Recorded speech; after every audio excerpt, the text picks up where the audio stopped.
So I want to look at the SD EX Standard Rising Freedom. But before we do that, I want to look at something that came out 21 years ago. The original SD Freedom, when the Gundam Seed series was going on. So, just keep in mind, it's 2003. This thing was about $10, but the same price as the Rising Freedom. And you know what? It looks very good. It has stickers. You can obviously see the ones on the yellow for the antennas. And, well, eyes are given. The shoulders, the chest, the crotch. I'm pretty sure they didn't have any on the wings. They really should have. I mean, if anywhere, you want to have them on the wings. Because, you know, Freedom has the same color, navy blue, on the wings as it does on the chest. And a lot of kids seem to miss that when they're not spending a lot of money on making them. But it still looks good. And you know what? Posability-wise, yeah, it's pretty good. I really like the wings, even though they're stubby. Back in the day, they just could not get these wings very big. I'm not sure if it was just the design was off when they did the kit, or if they just couldn't afford the plastic for the wings. I don't know. But it's not that bad for an SD, because SDs, you can kind of fudge it with the proportions. So, but you can definitely tell it should be wider. But I do like how they can spread out, and the arms are actually really good. Kind of double jointed. It's just two polycaps, and back with the Seed and Seed Destiny, they were just like two polycaps put together. But they're gray, so they are the joints, and they even rotate. And the rest can go too. And I mean, everything else is pretty good. The hips are good because they use the same kind of polycaps that would usually be used for high grade feet, and so they're pretty free roaming, even at the ankles there. And you'll notice the cavities in the leg, but it's on the inside where everything else is pretty full. Actually, everything is full, aside from the cannons here. But I mean, in the body, it's actually really good. And it's being on the inside, I think works, because if it's on the back, you might see it, but on the inside, the skirt's kind of covered and it's in shadow, so I can forgive it. Now let's talk about those cannons on those wings, because they do open up, but the thing is, you gotta get the wings all the way back. This is before they figure out how to get an extra hinge in those wings, so you can actually get the full burst mode with the wings displayed. So they always had to be facing back. SD did that.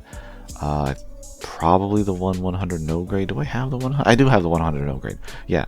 So yeah, even the 160 scale did the same thing.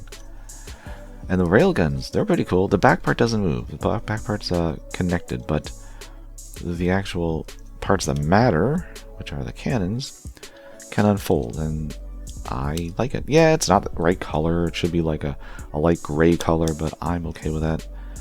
And the joints are starting to get a little, they come out a little easily.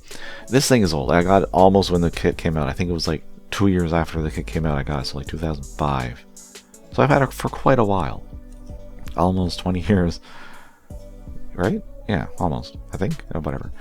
And accessories it has, it's got the shield. Unfortunately, nothing on it, just white. Big bunch of white. I don't think it came with any stickers. If it did, it might have been the red, and then they just peeled off because, I mean, folding stickers, as you can see here, are always a problem. So, not a big deal. And the beam rifle, which isn't hollow. I thought one side would be hollow. It's not super thick, but it is. It's got some thickness to it. Unfortunately, never been able to hold it that well. The handle needed to be a little thicker. But you can perform the full burst, and that's kind of neat. Another thing that's kind of neat is the fact you can peg the beam rifle on the back skirt. That, for 2003, was amazing. I was so surprised that an SD could do that, could store its weapon on the back like it should, like it did in the show. I was like, holy, they really went above and beyond. So if you can't tell, I really like this kit. I love the SD line with the Seed, Seed Destiny, and Stargazer kits. They were, for the longest time, until these kits came out, the Cross Silhouette line, they were my standard, my go-to for SDs. This is what I judged everything by. And your helmet's coming off. But we're not going to bring this guy into it, because that's not fair. Even though it still has stickers on the wings, where it could have been, well, color plastic, but Master Grade SD did that. But anyways, let's look at the new one that just came out this year, 2024, the Rising Freedom. And a lot of stickers. Those yellow parts on the V-fin are stickers. So is the jewel. This is what you get if you don't put the stickers on. Okay? You get Not much. Blue and white. That's all you got.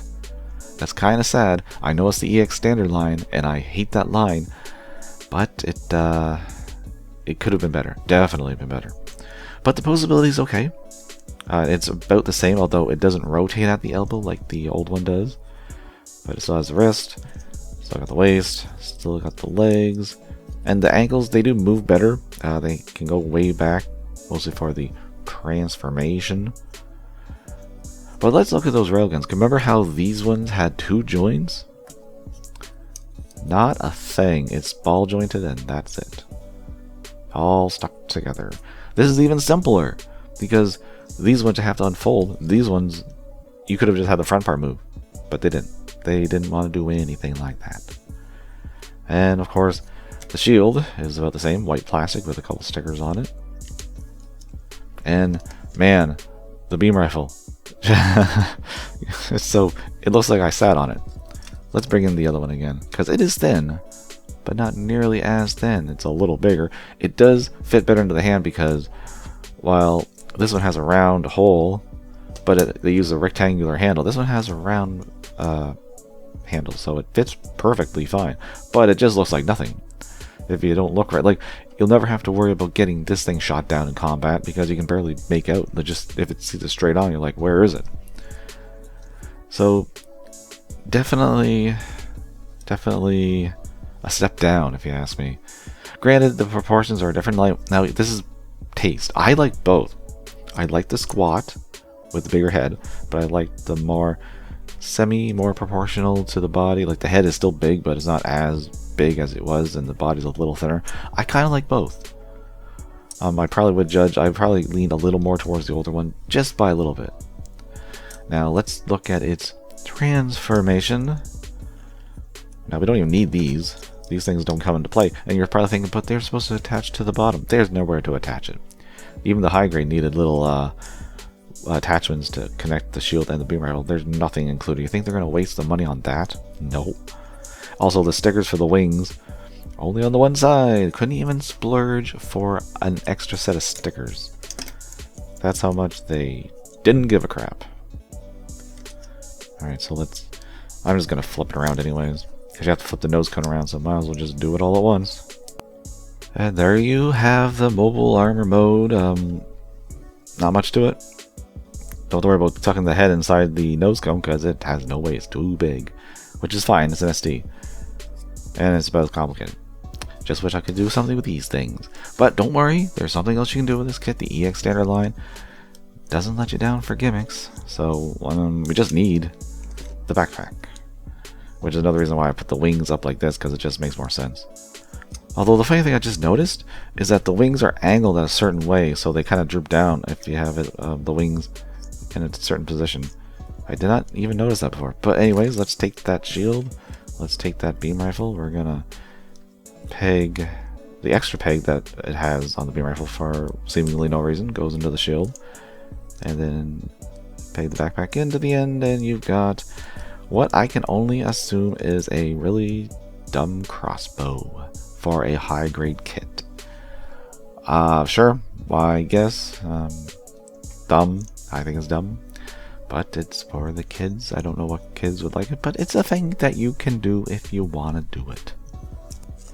And I figured I should show off the wingspan of the Rising Freedom, since I kind of forgot. Another reason is because the cannons on the wings are just molded in. They're not even separate like on the old one. Like they actually kind of look the same in terms of the hollowness, but this is they're attached to they didn't even include the cannons. They're just molded in. You can't even tell they're there. I kind of forgot they were there, actually. And they're about the same price, around $10, I'd give or take. 10 to 15, depending on where you get it, from which store. I only got it because I want to have an SD version of every single mainline kit eventually. So I need to get this one because this is kind of like the 1-star of the movie. Like, that's one you see in the pictures in the promo. So I wanted to get it. I just wish it was a cross silhouette because it's just so much better. Man, wow, I don't know. Good job, Bandai.